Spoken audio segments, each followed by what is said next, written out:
You know that dream you have? The one where you finally hit that magical number in your bank account, you hand in your notice at work, and you just move to a pristine beach somewhere. Oh, yeah. The ultimate modern fantasy. Right. Just you, a hammock, a gentle breeze, and like absolutely zero responsibilities forever. Just doing nothing. It sounds amazing. It sounds like absolute paradise. But what if I told you that this specific dream, this idea of perpetual undisturbed idleness, is actually a psychological death sentence? I mean, when you look at the mechanics of human psychology, complete stillness is incredibly destructive. We simply aren't built to power down like that. And that is exactly what we are diving into today. We're looking at a really fascinating source text. It's chapter 11 from the book Thus Spoke Confucius, The Philosophy of Work. Written by the philosopher Abdul Jabbar Al-Waily. Exactly. And our mission for this deep dives is to really unpack Wiley's radical framework here. Because to him, work isn't just, a job or a paycheck. No, it's much bigger than that. Yeah. It's the literal dividing line between life and death, between health and sickness and sanity and madness. It's a very comprehensive, almost biological view of human effort. Yeah, and before we jump into the actual mechanics of it, I have to admit I was a little confused by the context of this book at first glance. How so? Well, the title is Thus Spoke Confucius, which obviously references the ancient Chinese philosopher, but it's written by an Arab philosopher, Al-Waily. Right. And as I'm reading through it, he's just casually referencing German philosophers using Islamic historical figures to make his points. It's quite a cultural mix. Yeah, but that cross-cultural synthesis is very deliberate on his part. I mean, Al-Waily is pulling from Eastern wisdom, Western analytical philosophy, and Islamic historical tradition to build this universal theory of human effort. So he's trying to cover all the bases. Exactly. He's essentially saying that the necessity of work isn't bound by geography or religion. It's a fundamental law of human nature, much like gravity is a law of physics. Okay, let's unpack this. Al-Waily starts with a very foundational premise to build this universal theory. He defines life, at its most basic level, as movement, and death as stillness. He establishes that baseline immediately, yeah.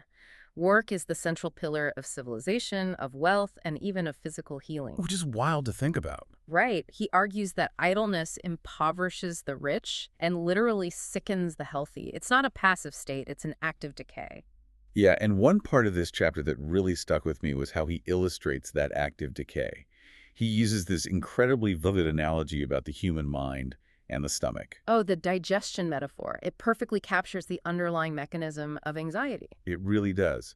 He says the human mind is exactly like a stomach. It never, ever stops working. Constantly churning. Right. And if you don't give your stomach actual food to digest, what does it do? It digests itself. It creates acid, ulcers. It destroys its own lining. It's a bit gruesome, but accurate. Yeah. And Al-Waily argues that the mind does the exact same thing. If you don't give the mind meaningful external work to digest, it turns inward. It digests itself. Exactly.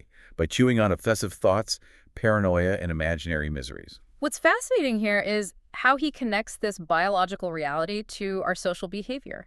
Because when we are completely idle, we don't just sit peacefully like enlightened monks. We really don't. Our minds are starving for friction, for a task. Yeah. If the brain doesn't have a productive problem to solve, it will invent a destructive one just to have something to chew on. Which makes so much sense. Yeah, it's the root cause of why idle people often fall into creating interpersonal drama, gossiping, or picking unnecessary fights.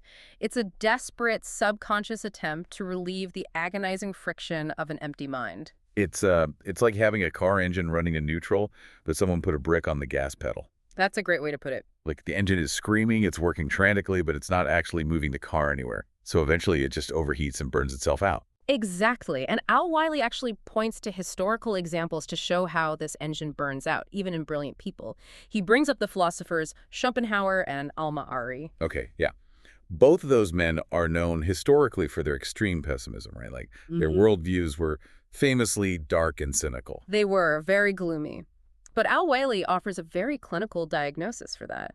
He doesn't view their pessimism as some purely objective truth they discovered about the universe. Oh, really? What does he blame it on? He argues it was a mechanical failure. It was the result of their extreme intellectual sensitivity combined with simply having way too much idle time. Wait, so because they had the luxury of endless unstructured time and didn't have to engage in like practical daily survival work, their brilliant minds just spun in neutral. That is the core of his argument. Lacking external, practical work to focus on, their massive intellects turned inward. They overanalyzed their own existence, their flaws, the tragedies of life, until their minds essentially digested themselves. Yeah, resulting in profound misery. The unstructured time was the actual catalyst for their pessimism. So if an idle mind is basically a self-cannibalizing stomach, and work is the only thing keeping us sane, what actually drives us to do it? Well, motivation is key here. Right, because getting out of bed on a cold Monday morning to go to work isn't usually driven by a high-minded philosophical desire to avoid becoming Schopenhauer. No, definitely not. But Al-Waily is highly practical about human motivation. He identifies two primal engines of human progress: fear and hope. Okay, the classic carrot and stick. Exactly. The fear of need, the fear of misery, and the fear of poverty act as the stick. On the flip side, the hope for happiness, for self-sufficiency, and for achievement act as the carrot. And he argues that without these twin drivers, humans would just regress to an animalistic level, right? Just doing the bare minimum to survive the day. Yeah, which actually explains his harsh stance on inherited wealth. He points out that wealth without intellect leads to ruinous laziness. Because it removes the fear. Spot on. If you think about the mechanics of that wealth, completely removes the fear of need. So one of your primal engines is just gone. And if you don't have the intellect to replace it. Right. If you also lack the intellect to generate a higher hope or purpose beyond basic consumption, your human engine just shuts down entirely. It's a dead end for society. But intellect without wealth can still yield massive societal progress, because the hunger, both literal and intellectual, is still there. Precisely. I can see how that works for the broad strokes of society. But I want to push back a little on how he categorizes unemployment. Sure. Because society isn't just factory workers and billionaires, you know. What about people who aren't doing traditional labor? Is taking time to just think, to plan, or to create art actually considered work in this framework? Oh, absolutely. Al-Waily explicitly defends mental and creative labor. He actually divides unemployment into two categories: excused and unexcused. Okay, let's hear the excused ones first. So the first excused form is involuntary unemployment, people who genuinely want to work but cannot find it. Which is completely fair. Yeah, though he stresses they must constantly fight to escape that state, he doesn't condemn them. The second excuse form is exactly what you're asking about: the idleness of thinkers, creatives, planners, and philosophers. Because to an outside observer, a writer sitting quietly under a tree for 4 hours, staring at the sky, looks exactly like a lazy person sitting under a tree for 4 hours. It does.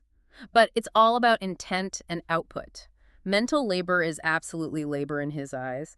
Generating the ideas, the art, and the plans that propel civilization forward is a highly honorable form of productive work. So the engine is running. Right. It might look like stillness physically, but mentally the engine is engaged and moving the car forward. Okay, I get defending the wandering philosopher, but what about the person who just doesn't want to participate? The unexcused. Yeah, the classic willfully lazy person who is perfectly capable of working but chooses not to.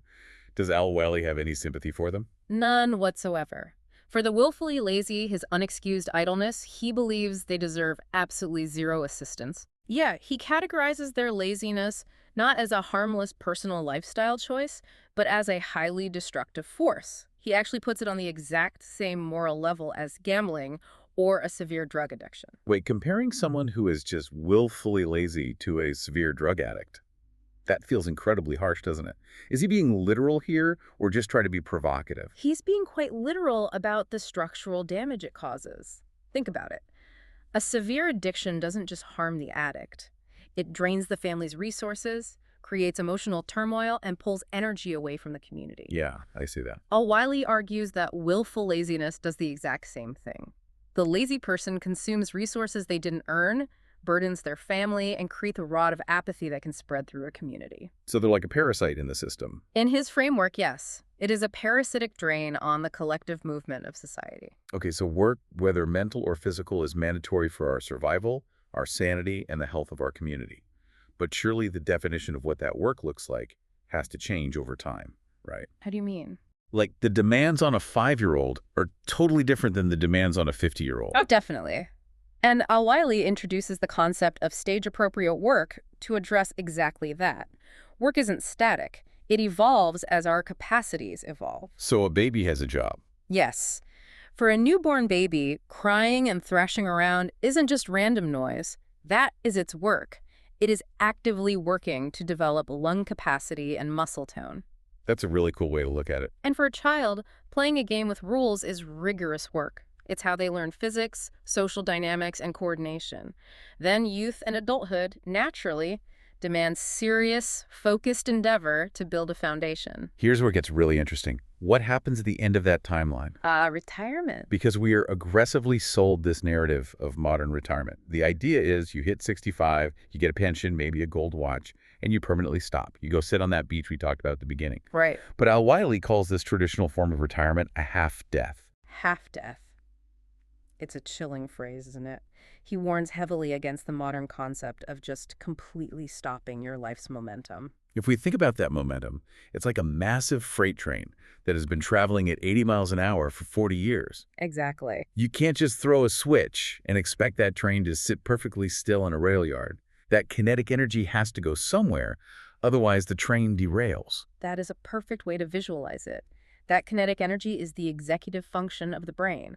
And his description of the bored retiree in this chapter highlights exactly how that energy derails. What does he say happens? He paints a picture of someone who stops working and just sits at home. Because they no longer have a grand purpose to direct that energy toward, they become a massive annoyance to their own family. No, they start micromanaging everything, don't they? They do. They apply an entire career's worth of executive energy to a misplaced spoon. They interfere in trivial household matters, obsess over the thermostat, or just manufacture disputes out of thin air. The mental stomach is turning on the family. Exactly. And he points out that the physical stillness creates tangible problems like weight gain, heart issues. But the mental stillness breeds hypochondria. Wait, really? Like they think they're sick? Yeah, they literally start inventing illnesses that don't exist. Because an illness is a project. Going to the doctor, managing medications, researching symptoms, it becomes their new job. That is so dark, but I can totally see it happening. They manufacture a crisis just to give their mind something to digest. What's remarkable is how modern gerontology, the actual medical study of aging, completely backs up this philosopher's observation. Keeping the brain and body engaged in complex tasks is literal medicine against cognitive decline. So what is his solution? If we can't just stop, what are we supposed to do when our traditional careers end? A retiree must immediately find new work. It doesn't have to be for a salary, and it shouldn't be at the same grueling pace as their youth. So no 90-hour weeks at the firm. Right. It can be diving into the arts, literature, volunteering in the community, or writing down their life experiences and wisdom to pass on to the next generation. Oh, I love that. Passing the torch. The goal is to maintain dignity and mental sharpness. You don't retire from work. You retire to a new kind of work. You coast onto a new track rather than slamming on the brakes. I love that framing. But if we are supposed to be working from the moment we were born until our final breath, just to stave off this psychological half-death, how do we actually sustain that? It sounds exhausting, doesn't it? Yeah, human batteries drain. How do we work a whole lifetime without burning out? This is where Al-Waily shifts from the broad philosophy of why we work to the highly practical mechanics of how we should work. And his first major rule is essentially the tortoise versus the hare. Slow and steady wins the race. He insists that a small amount of continuous, dedicated daily work is vastly superior to huge, interrupted bursts of frantic effort. Makes sense. The mechanism here is about momentum. Interruption is the enemy. It kills the flow state. People who work in giant, chaotic sprints often end up producing less and suffering significantly more stress than people who just chip away methodically a little bit every single day. It makes me think about how often we ruin a perfectly good project by procrastinating. Oh, absolutely. Like we wait for the mythical perfect time to start. We do nothing for weeks, and then we just burn ourselves out trying to do it all at once at 2 a.m. the night before the deadline. We've all been there. And Al-Waily argues that procrastination literally ruins genius. A brilliant mind without discipline, without that steady daily rhythm, is just an unpolished jewel. So the raw potential is there. Yes, but the mechanics of delivering it to the world are flawed, so no one ever gets to appreciate it. But he also champions rest, which initially felt a bit, I don't know, contradictory to me, given how hard he pushes for constant, lifelong effort. It only feels contradictory if you view rest as doing nothing. Al-Waily views rest as a vital, active component of the work itself. Overworking is just as damaging as laziness. So we have to take breaks. Scheduled rest, like taking weekends off and going on yearly vacations, is mandatory in his framework. Because that is when course correction happens. Precisely. A rested mind is where the best ideas form and where objective self-evaluation takes place. If you never stop to breathe and look at the map, you never realize you're walking in the wrong direction. You just keep digging the wrong hole faster. To help us work smarter, not just harder, he uses this great analogy about organization, the library analogy. It's a brilliant metaphor. He says finding a specific book in a perfectly organized, cataloged library takes a few seconds. But finding that exact same book in a disorganized pile of volumes takes hours. Right. The book itself didn't change. The human effort required to extract its value changed. So he sees organization as the ultimate multiplier of our time.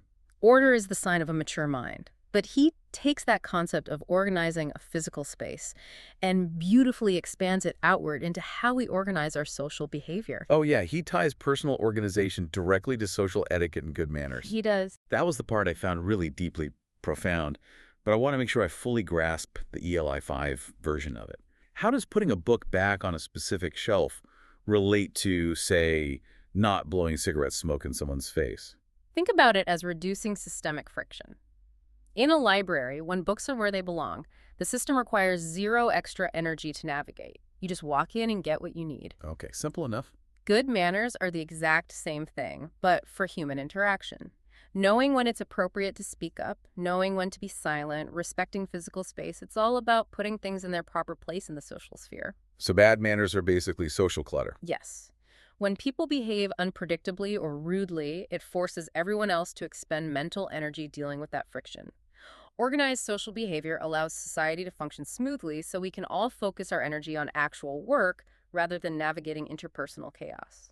So what does this all mean? We know why we have to work to stay sane. We know how to work with moderation, momentum, and order. But what should we actually be aiming at? Purpose is everything here. Right, because working highly efficiently at something terrible isn't exactly a win. What is the highest moral form of work in this philosophy? For Al-Waily, the ultimate value of any work is measured strictly by its results. And his hierarchy is very clear. The highest form of work is that which benefits the public the most and lasts the longest. You're talking about enduring legacy. Yes, the individual fades, but the work remains. Conversely, he defines evil in the context of work very simply. Sacrificing the public good for private, selfish gain is the definition of evil. It's fascinating to see how Al-Waily uses his own cultural and historical lens to illustrate this. Whether you view these figures religiously or purely historically, he uses them as the ultimate archetypes of this philosophy. For instance, he points to the Prophet Muhammad as an example of ultimate genius-level civic labor. Right, from Al-Waily's analytical standpoint, he looks at the Prophet Muhammad's impact as an extraordinary feat of societal construction. Like building a civilization from the ground up. Exactly. Taking a society that was historically fractured, impoverished, and divided and working to transform it into a unified civilization with law and structure.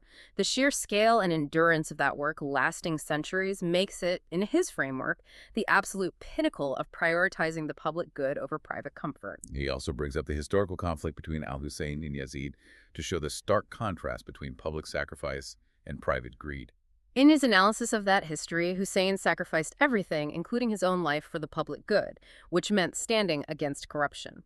Because he prioritized the public over his own private safety, his work endured and secured immortal respect. And Yazid. Yazid chose the exact opposite path. He chose private, short-term political gain over the public good and earned historical infamy.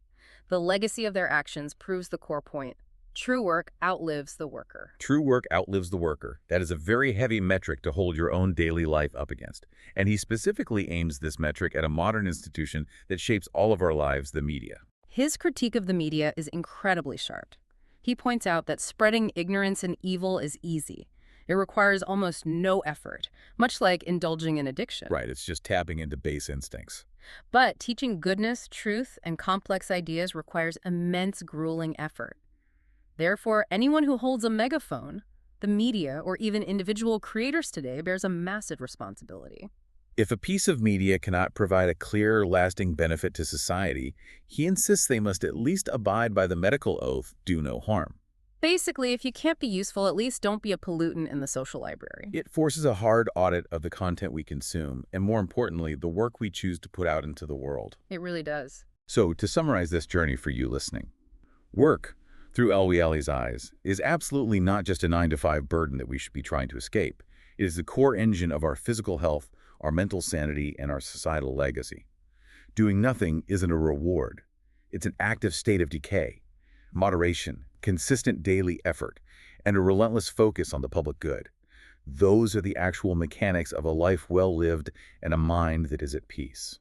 This raises an important question for our modern world. I want to leave you with one final thought to mull over. Al-Waily warned us that if the mind doesn't have work, it digests itself in misery. Think about the direction we are heading right now. With technology, you mean? Yeah.